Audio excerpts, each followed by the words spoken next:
eu sou natural de Recife, não é? Eu sou, vamos dizer assim, filho da Casa Grande da Senzala, sou filho da empregada doméstica negra com o filho do patrão branco, e conheci de perto, vamos dizer assim, o dilema das mulheres empregadinhas domésticas. Ela tinha 14 anos, quando meu pai, filho do patrão, teve uma relação e eu nasci. Ele tinha 14 e ela 14. Então eu sou, na verdade, aquilo que minha mãe disse, eu sou um preto que não deu certo. Mas, espera lá, é pelo tom da pele, mas eu sou preto. É difícil de dizer isso, mas eu sou. Então eu carrego essa história de Pernambuco em mim, né? Com família absolutamente de extrema-direita, né? Fruto do integralismo na época, nos anos 50, aquilo é a extrema-direita de hoje, era lá. Então eu trago esses fundamentos todos, mas é que houve uma ruptura na minha vida com uma tia, a única tia de esquerda que era marxista, e guardava no quarto de empregada, que a minha mãe foi mandada embora, porque eu acho que suspeitavam que eu era filho dela, lógico, ou sabiam, e tinham as coleções do Abelardo da Hora, que eu faço questão de falar, que eu tenho 2 curtas no YouTube, sobre um longa e um curta sobre a obra do artista Abelardo da Hora, né? Marxista, né? Pelas causas dos trabalhadores, um artista brilhante, e que fez as gravuras Meninos do Recife, que é fruto dos meus filmes aí, né? Então, essas questões aí foram me sedimentando para uma pessoa, vamos dizer assim, naquela época simpatizante, até chegar, né, o boom, né, do MST na minha vida. Então eu trago essas questões, mas também eu trago, e hoje quando eu vejo 40 anos assim, não só de glórias, né, mas também de muita luta, né, vitórias, derrotas, mas sempre vitórias, a gente comemora hoje. Eu me lembro que meu pai era rendeiro da cana-de-açúcar e eu via os trabalhadores sofrendo muito na pele isso. Isso fez com que eu fizesse a minha tese de doutorado, olhando para os meus iguais, portanto, enquanto criança e também como trabalhador da cana, a tese o assalto à infância no mundo amargo da cana-de-açúcar. Eu acho que esses são elementos importantes para mostrar como essa questão agrária, não é, já perpassava. Lembrando que eu só fiz a minha tese por conta dos sindicatos que me pegaram pela mão para ir para os engenhos de açúcar, inclusive o MST. Né? Eu acho importante dizer isso porque o Stedley esteve presente nos diversos encontros da Marcha Global contra o Trabalho Infantil, né? E o Tribunal contra o Trabalho Infantil, nacional e internacional. Então você já vê que eu me sinto super do MST, embora muitas das lutas eu não participasse diretamente, e eu acho bom lembrar disso. Paulo Capella e Abel, né, a professora Isabel, eles estiveram sempre me mediando assim e dizendo, olha, vamos fazer isso, vamos nos aproximar, vamos ao campo e tal e tal. Então essa é a minha base da infância, na juventude. É bom lembrar que eu não fiquei a vida inteira em Pernambuco, depois eu migrei para Salvador e virei macumbeiro em Salvador. E essa questão também do MST lá, eu juntamente com a professora Celi Nelza Tafarel, que luta muito, né? Para você ter uma noção, professora Celi, nos finais de semana, ela não tem um final de semana que não tenha aula prática com seus alunos nos assentamentos lá em Salvador, ou na Bahia em geral, né?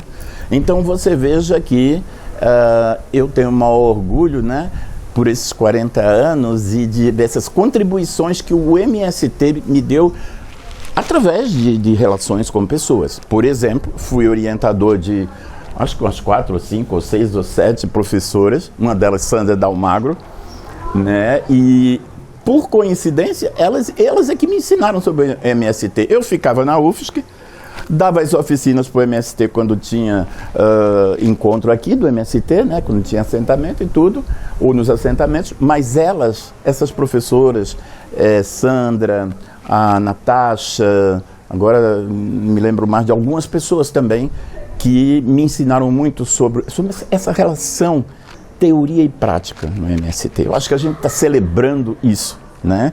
A gente está celebrando essas políticas da terra, não é? Que logo mais tarde eu também pude ter contato com as mulheres camponesas e, como todos sabem, essa pedagogia toda do MST inflou no campo e contribuiu para muitas lutas, vamos dizer assim, quase que ladeadas, né, umas às outras, né? Como, por exemplo, o movimento de mulheres camponesas, que eu fui orientador, né, de uma das líderes e também fui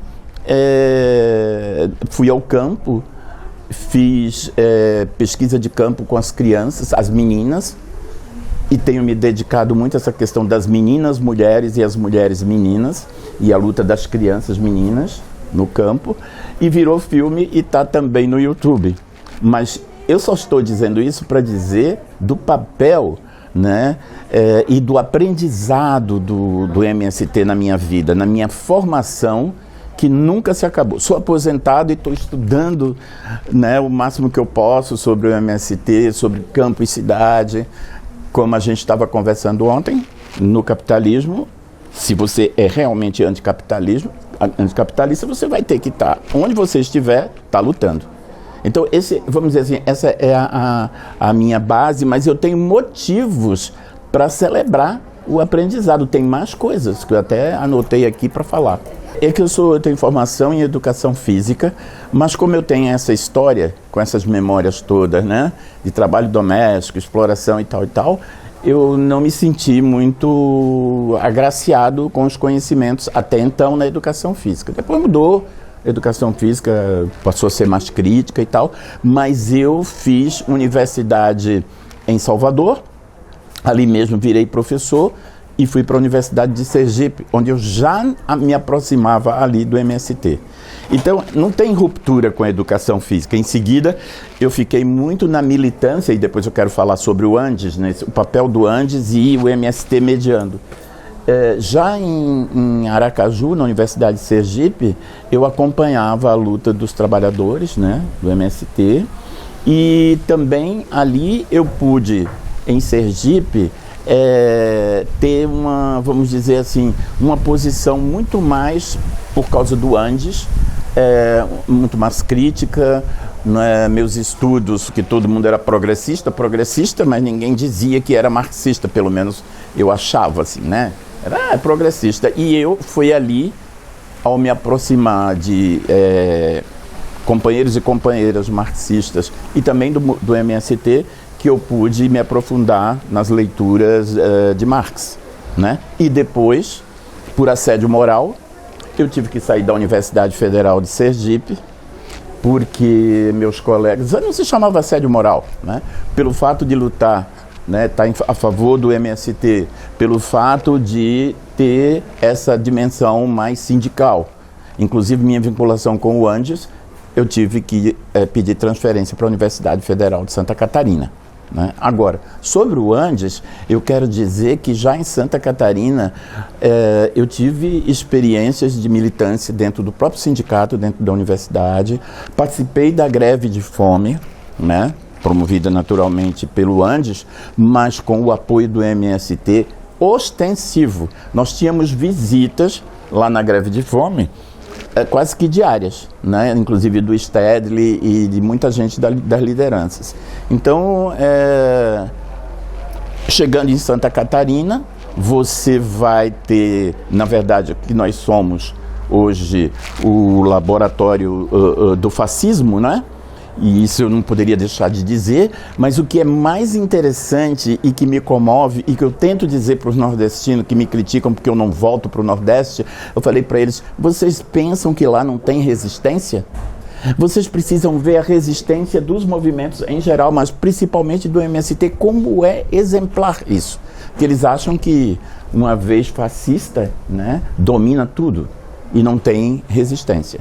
Então eu acho que essas coisas são coisas que, vamos dizer assim, meu currículo em movimento, que faz com que hoje eu celebre esses 40 anos do maior movimento social da América Latina. Não posso deixar de dizer isso. E isso, para mim, é um aprendizado, né? O meu primeiro encontro já foi com... Eu visitei alguns assentamentos, né? Freiburg, eu acho que eu fui, não me lembro quais, mas sempre puxado pelo Paulo Capella. Tá entendendo que, vamos dizer assim, talvez em outras áreas, talvez na educação, mas na educação física não tem ninguém com essa representação ideológico-política dele. Então eu devo muito a minha aproximação pelo Capella nos assentamentos e também minha participação quando teve acampamento aqui dentro da UFSC. Eu fazia oficinas com as crianças, né? Porque como o meu tema é criança, aí os sem terrinha. Essa é uma coisa interessante, a minha aprendizagem com os sem terrinha, que eu aprendi toda essa metodologia, né, participativa, essa metodologia do trabalho coletivo e as crianças, eu aprendi com os sem terrinha. Eu tenho que dizer isso hoje. E os sem terrinha não são paradigma apenas para a universidade, para as escolas de um modo geral, né? Toda essa dimensão do trabalho coletivo e também da luta e do trabalho como princípio educativo é o sem terrinha que trouxe para nós. Hoje muitos deles já são militantes jovens e adultos, né? Mas os sem terrinha é um patrimônio, eu acho. 2 vezes eu participei, todas 2 com oficinas, né? Oficinas do corpo, inclusive uma eu vou repetir amanhã, porque foi muito bom você puxar isso, porque eu tenho formação no Teatro do Oprimido com Augusto Boal, e não é que eu me especializei, mas o Boal tem uma coisa que ele chama jogos e exercícios para atores e não atores com vontade de dizer algo através do teatro. Então eu achei isso uma coisa muito legal, porque ele trabalha com a ideia do teatro de Brecht, que não tem palco, é liso, é embaixo, é todo mundo ali no teatro, as peças se dão ali. E os jogos do Boal tem essa coisa, alguns são temáticos, tem temas como tortura, não sei o quê, outros não são, mas são coletados, por exemplo, em outros países. Boal reinventou alguns jogos da cultura popular, e cada jogo desse é como se fosse assim, uma peça de teatro, não é? Então, e estar com os sem terrinha, com os jogos, né, do Teatro do Oprimido, para mim foi um aprendizado, porque eu queria saber como é que eles iam sentir aquilo. Gente, se jogavam, porque é sem terrinha, não sei o quê, eram crianças tão efusivas, elas participaram com tanta alegria, e depois, sabe como é que é, né, a pedagogia? Aí sentávamos, e aí, eu achei que esse jogo, lembra isso da terra, lembra isso, não sei o que, das lutas. Eu fiquei muito empolgado com isso. Um total desconhecimento e ignorância dos meus colegas, da maioria. Eles sequer apareciam nos acampamentos que aconteciam aqui dentro, torciam o nariz. Me lembro de alguns colegas muito insatisfeitos porque alguns teve algumas atividades na educação física. Eles simplesmente, vamos dizer, odiavam, né? E eu era o mínimo que eu podia fazer, porque eu também estava com a militância no movimento docente, né? Então não é que eu ficasse só esperando por eventos, não. É que eu tinha lutas aqui também no movimento docente, entendeu? Com a questão do Andes, que também eram lutas assim, que o próprio MST, essa luta pela própria democracia e a resistência, sempre era articulado com outros sindicatos. Por exemplo, na greve de fome. É um exemplo que eu dou, né? Que foram 11 dias, né? E que o MST conhecia isso de perto melhor do que nós. Eu nunca tinha feito. Mas foi muito importante aproximar um pouco da pedagogia e da política do MST dentro de uma estrutura como a UFSC, que ainda hoje acho que está pior, né?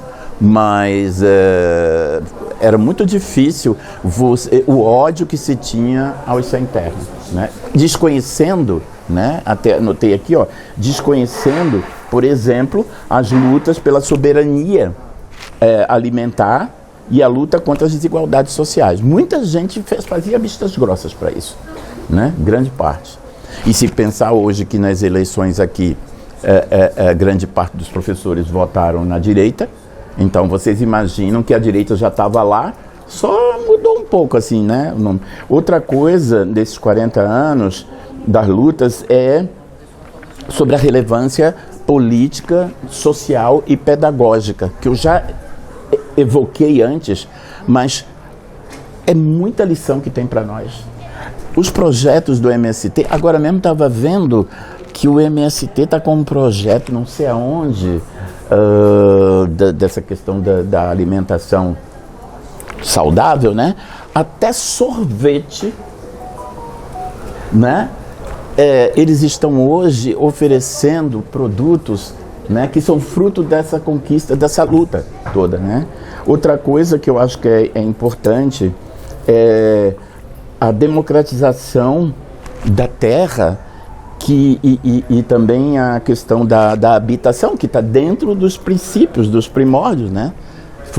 São pontos que eu aprendi muito com o MST. E aprendi tanto que Lino Pérez me convidou, agora está lançando um livro sobre as políticas habitacionais mais na cidade, e eu tive que me reportar a questão das favelas, quer dizer, das periferias, a questão das pessoas em situação de rua e as palafitas, que eu remeto à minha infância, que eu morei esses 4, 5 anos em palafitas também, com minha mãe ainda quando eu era empregada. Então está tudo articulado.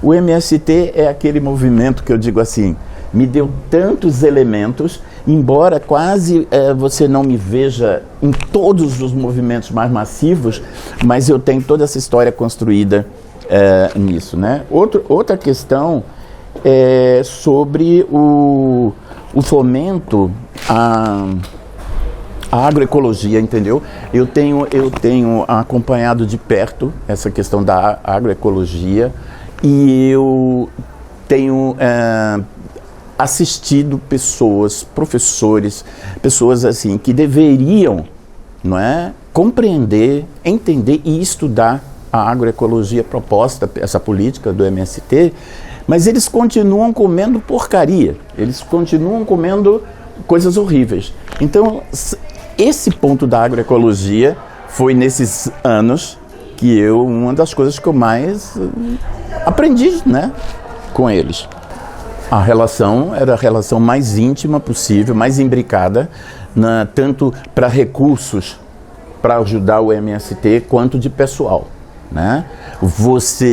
Diversas vezes o MST vinha aqui, ou no tempo da antiga PUFSC, ou no Andes, para não só financiar, né? Financiar projetos e tudo, mas para participar ativamente os sindicatos, até porque os outros sindicatos da cidade e do estado também estavam presentes. Mas esses dois, a PUFSC e Andes, naquela época, quer dizer, são em anos 90, né, que eu cheguei aqui nos anos 90, início dos anos 90, comecinho dos anos 2000. Eu acho que eu acho que a PUFSC antiga e o próprio Andes poderiam ter, vamos dizer assim, intensificado mais a aprendizagem, porque havia também, mesmo na esquerda, havia um pouco de resistência. As pessoas participavam dos movimentos do MST, assim, mas não se entregavam, entendeu? Eu acho que isso fica um ensinamento para, quer dizer, essa coisa mais orgânica faltava, era eventual, eram eventos que apoiava e tal, mas não como um apoio a uma dada ideologia, uma pedagogia, entendeu? Eu faço essa avaliação, mas nem por isso os 40 anos vamos deixar de celebrar, né? Vou contar só 2. Um vai estar presente amanhã nas coisas que eu vou dizer. Primeiro, a questão do trabalho coletivo. Eu chego, estou arrepiado só de falar nisso. Porque eu nunca tinha conhecido um movimento que tivesse essa verve para o trabalho coletivo, entendeu? Profundo, de afeto e política. Isso é uma coisa que me impressiona muito o que eu aprendi, tanto é que na universidade, na filosofia, a gente fala relação sujeito-objeto, né? No processo do conhecimento. Então, o que é que acontecia muito essa coisa da visita de extensão para chegar lá e voltar? Quer dizer, uma relação sujeito-objeto estragada, não dialética. E o que é que o MST ensinou? Uma vez objeto, mas também sujeito e objeto. Esse é o maior ensinamento que eu tenho, inclusive no ponto de vista teórico, metodológico. Para qualquer exemplo concreto, agora com as professoras negras, nós fizemos o projeto em uma manhã, nós discutimos tudo à la MST, entendeu? E não é o Maurício. Outra contribuição que essa relação sujeito-objeto dentro da pedagogia do MST me trouxe, foi essa coisa, porque eu sou um fotógrafo em formação, né? Sempre estou me formando. Mas eu fotografei as crianças da Cova da Moura em Lisboa, as crianças negras. Mas fui eu que fotografei. Sabe o que foi que eu fiz fazendo uma meia-culpa? Não. Eu agora vou propor para as crianças negras e professores pretos, eu dou um curso de formação estético-política e eles vão construir junto comigo o seu próprio filme, o seu próprio... Quer dizer, já não é mais Maurício que está com a câmera, eu estou levando câmeras pequenininhas e as crianças vão se apropriar, os professores vão fotografar-se a si próprio, a própria realidade e sabe como é o nome do vídeo? Eu vou até já anunciar. Chama-se Tem Alguém Aí? O que é que está por trás do racismo que se esconde em você? Por quê? Porque a diretora da escola, que é negra, disse que um pai branco chegou e disse assim, na frente dela e das professoras, tem alguém aí? Aí ela quase disse assim, ô Pedro Bó, tá cego? Eu sou a diretora, sou preta, mas sou a diretora da escola. Aí eu disse, esse título aí não poderia ser Tem Alguém Aí? Aí ela complementou, você veja, tudo construído com essa ideia sujeito-objeto, não o acadêmico, né? É o doutor e não sei o quê. Isso eu acho que no MST também foi uma das aprendizagens. Menos seu doutor, entendeu? Doutor é também o senso comum à la Gramsci, né? Que domina, que conhece a terra, que conhece os alimentos. Então, essa foi a primeira coisa. A segunda, que eu já mencionei, que é a questão do trabalho coletivo.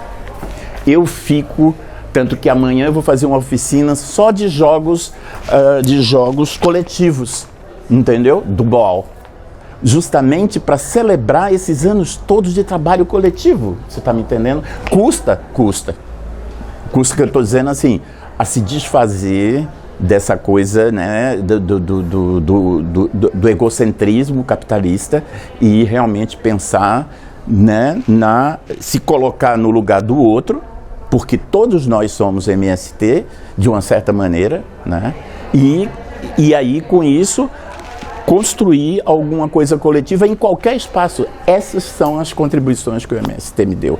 Inesquecível, eu não estou falando isso no sentido de somente elogiar, mas quero reconhecer isso, que de vez em quando eu me pego dando uma quedinha assim, sabe? Eu falo assim, estou reproduzindo, né? Aí eu me lembro das dinâmicas do MST. Uma delas, naquela escola Florestan Fernandes, eu não cheguei aí, mas um colega meu que foi disse, menina, a gente chegou, limpou tudo, todo mundo fez tudo, e não sei o que, foi limpar a biblioteca, fez não sei o que, durante 3 dias todo mundo fez tudo. E eu disse, tá na hora de colocar em prática fora dos esquemas do próprio MST, porque dentro do MST isso não é novidade, né? Então quero agradecer muito a possibilidade de ser MST. Olha, de um certo modo de fora, né? Porque eu não estou dando aula, mas eu estou sempre, né? Eu vejo poucos professores como Paulo Capella, desculpe, e Abel. Abel está aposentada, mas o Capella não está. Eu não vejo. Eu vejo, inclusive, as pessoas, foi bom perguntar isso, dizer, aposentou, cospe no prato que comeu. O que significa dizer, bom, eu estou aposentado, eu não tenho nada a ver com aquilo lá. Não é? E a minha crítica vai não só às questões do MST, o próprio sindicato, a própria PUFSC na atualidade, entendeu? e alguns espaços sindicais, essa total ignorância do significado do MST. Você não vê isso em termos de conteúdo de sala de aula, salvo 2, 3 professores. É como se não existisse, entendeu? Então eu vejo que a universidade tem piorado nesse sentido político e ideológico nas pedagogias, entendeu? Salvo algumas exceções. No ponto de vista da luta pela terra, nem a luta pela terra urbana, no sentido da cidade, você vê, a não ser na geografia ali, não sei que arquitetura, um ou outro, que tem a questão, por exemplo, da moradia, como Lino Pérez, né, que eu faço parte do grupo. Nem isso, entendeu? Então eu vejo essa coisa campo e cidade aqui muito complicada. Vou dar só um exemplo. Eu acabei de fotografar os 100 anos da ponte, que eu amo a ponte, né? Eu como nordestino, você nunca imaginava que eu queria voltar, não sei o quê. Quando eu olho para a ponte... Desculpa. Eu fui fotografar a ponte e aí fui para a exposição, tinha uma foto minha, que é o amor visto por baixo da ponte. É um casal que eu fotografei lá em cima e a ponte é toda vazada, aparece os dois se abraçando. E aí, sabe o que o presidente da Associação dos Amigos da Ponte disse?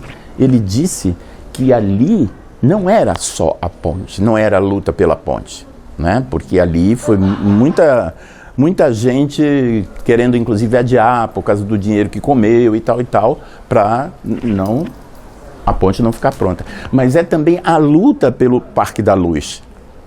A luta contra essa questão toda, quer dizer, esse amor à ponte não é o amor à ponte, é o amor à cidade. Entendeu? E para ter amor à cidade, é preciso que você esteja nesses micro espaços, né, da vida cotidiana, porque eles também têm o macro ali dentro. Por exemplo, em volta da UFSC, se você olhar uns anos atrás, a especulação imobiliária comeu tudo, mas comeu no Campestre, comeu em tudo. Por isso que eu vejo que a UFSC, não só a questão que eu estou falando do MST, que parece estar mais distante ainda, mas essa luta urbana, a não ser alguns de esquerda, mas vocês vejam aí nas eleições o que aconteceu com os estudantes também, que é outra coisa. Você me perguntou da universidade, os estudantes pouco votaram, foi 24%, não sei quantos por cento, eu nem sei o número de votos, mas é terrível isso, e a gente já teve dias melhores de ter os estudantes, claro que tem estudante que luta aqui, mas se você for olhar para trás, as lutas dos estudantes, não é? As lutas dos professores, não é porque eu participei da greve de fome, mas a gente pegava pesado, entendeu? Então essa é a minha visão. Está perdido? Não está.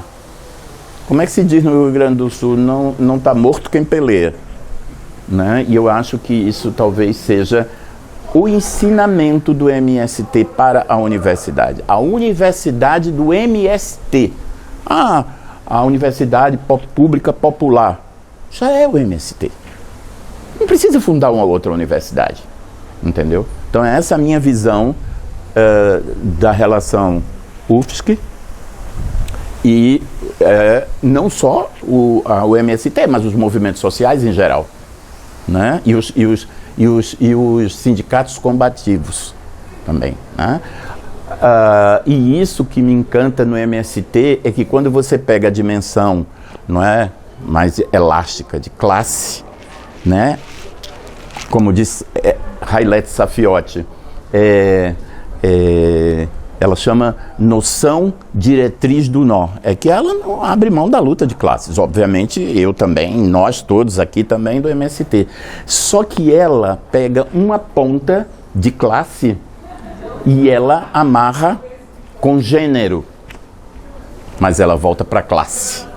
Aí, a depender das circunstâncias, do caminho metodológico, ela já amarrou em classe e não largou. Amarrou em gênero e foi para raça, etnia. E aí foi para as mulheres pobres e pretas, né? com a questão do racismo, mas também da misoginia. Olha quanto... Ah, não, mas isso hoje, amarrar cada ponto desse, chama-se interseccionalidade. Nem precisa. Os marxistas já tinham falado dessa questão, da questão nodal, de amarrar uma coisa com a outra e puxar e voltar para a luta de classes. Eu tenho a dizer o que todo mundo que não é doido, não toma detergente, diz, né? Que é justamente essa luta que se tornou, isso é para o Brasil, não é para a UFSC, né? Para o mundo, essa luta que é uma luta que a gente pensava, não, porque no Brasil é a questão mais do neoliberalismo, não sei o quê. Bom, também, né? Mas é sempre o capitalismo rentista, vamos combinar. Em nível Brasil e em nível mundial. Então você tem a soma do nazismo com o fascismo, o nazifascismo, com o nosso Estado sendo a maior representação que tem no Brasil, talvez uma coisa quase, né, por causa da migração italiana, né, e é por isso, isso tudo são desafios que eu estou falando, né, que isso não significa que a gente, né, não deva intensificar as lutas. Mas eu estou dizendo que isso que está acontecendo no mundo todo, esse chamado neo-imperialismo de Trump, né, esse neo-imperialismo que sempre existiu, é novo, velho, né? Sempre existiu isso. E eu acho que agora isso está se intensificando mais. Você, por exemplo, a luta pela soberania alimentar no MST tem a ver com a luta da soberania nacional, que é para enfrentar os fascistas, não é? A gente tem visto isso diariamente. Além disso, eu acho que essa questão no Brasil, que a gente não estuda, e eu, modesta parte, estou começando a aprender essa questão do neopentecostalismo hoje. Não só templo é dinheiro, mas também o neopentecostalismo chamado de o fascismo evangélico. Você vê que as coisas são tão complexas que vão se amarrando e você fica com o neoliberalismo. Crítica ao neoliberalismo dos anos 90 e início do ano 2000. Agora, eu vejo Mauro Titon, vejo um monte de gente, uma dimensão maior sobre a questão do capitalismo, né, rentista, né? Nós estamos vendo os exemplos do MST, nós vimos do movimento do Sem Teto, nós vemos o movimento de mulheres camponesas, do qual eu faço parte, né? Eu me sinto, eu disse assim para elas, eu sei que eu não sou mulher, e não é por ser LGBT que eu me afino com vocês. A questão ontológica do visão de homem, sociedade, não sei o quê, é homem mulher, é homem criança, é homem trans, é homem, né, GLBT, é tudo, né, essa visão de homem, né. Então eu acho que são desafios de não desarticular essas lutas que também estão, a luta de classes, mas que está amarrada com todas as outras categorias. É complexo, porque você vai escrever um texto e nunca acaba. Eu, pelo menos, sinto esse limite, né? Assim, de tão complexo que diz uma coisa hoje, amanhã você já tem o problema das fake news, né? Você vê o livro do Nicolelis, Nada Será Como Antes, sobre essa questão do que chamam pós-verdade, não sei o quê, como isso cresceu no mundo inteiro, né? Esse fascismo de cada dia. Só para fechar isso, o maior desafio, que parece, não vai mudar, é você, como disse Bertolt Brecht, que todo mundo já repetiu, os fascistas são como uma cadela no cio. Me desculpe, a coisa muito misógina da cadela, né? Mas quando uma cadela está no cio, ela, né, por questões biológicas, sociais, sei lá o quê, ela fica enlouquecida. São os fascistas. Entendeu? Você vê, um dia é uma ameaça, outro dia é um crime, um dia é isso. Isso é que a gente, há uns anos atrás, principalmente alguns marxistas na universidade, não. Luta de classes e acabou. Cadê o racismo? Cadê Florestan Fernandes na discussão de raça e classe? Que ele nunca separou. Ele disse, não é que seja mais raça do que classe, nem classe do que raça. É que é muito dramático ser pobre e preto, preto e pobre. Ser preto, pobre e mulher. Preta, pobre, né? E por aí vai, né? Então eu acho que são desafios de estudar o cotidiano, a vida cotidiana. O que eu percebo, como eu sou um leitor ávido do Henri Lefebvre, no seu livro Crítica da Vida Cotidiana, ele diz que a vida cotidiana não é feita somente de acontecimentos banais, é feito das questões macro também. Então, mas também não pode esquecer das questões microsociais e articulá-las. E ele disse que a vida cotidiana no capitalismo é feita do quê? De luta de classe. A pobreza da vida cotidiana, no sentido de classe, e a riqueza. Mas também é feita da pobreza estética, política também, e a riqueza da resistência, da resiliência. Isso, para mim, acho que é o maior desafio. Eu, pelo menos, vejo por aí. Sua pergunta é muito boa, como sempre.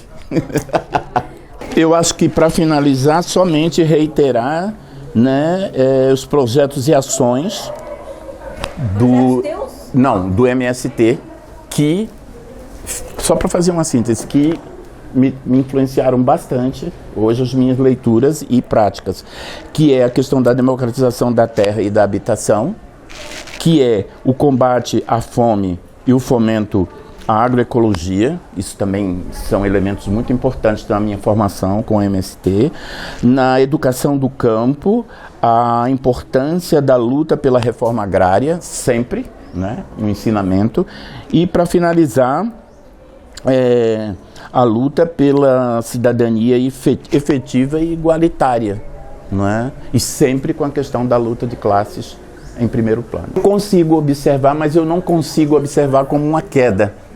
Aquela ascensão era resistência, né? Que pedia aquela... Hoje, eu percebo que, como tem projetos concretos já em pauta, né? Não só de reforma agrária, mas também os projetos pedagógicos, os projetos que envolvem a questão da alimentação. Eu acho que hoje, a própria questão você vai em São Paulo, tem um mercado do MST. Você não tinha isso ali naqueles anos que tinha muita, vamos dizer assim, muita peleia em torno do MST. E a concreticidade das coisas. Hoje tem projetos, eu acho que isso talvez, não sei se isso vai chegar a um ponto de ser, isso também, ele não pode perder essa radicalidade, né? Não pode perder essa coisa que está sempre lutando, porque sempre vai ter no capitalismo. Eu não fiz assim nenhuma pesquisa, mas o que eu percebo pelas minhas irmãs que são bolsonaristas, que não é, sinceramente, a pessoa que toma detergente não pode ser levada a sério, né? Mas elas, só faltava me esgoelar quando eu falava do MST. E hoje, quando fala, elas não têm muita coragem de me enfrentar. Isso não significa dizer que aceitam, né? Mas eu acho que toda a política do MST, né, que vai sendo construída, vai se alargando, né, e sai daquele campo, né, lá no México, como é que chama o movimento lá que eu fui lá? Do zapatismo, né? Eu acho que por isso que é do maior movimento da América Latina, porque para além, né, do zapatismo, você foi construindo resistências concretas, projetos concretos. Essa é a diferença hoje. Hoje é bem mais fácil você falar do MST. Eu falo, assim, por aí afora, que tu vai uma entrevista que o pessoal do MST vai fazer comigo. Se fosse naqueles anos ali, pelo amor de Deus, esses terroristas, esses não sei o que. Eu vejo assim hoje. Salve os 40 anos do MST, salve! Pode gravar isso aí.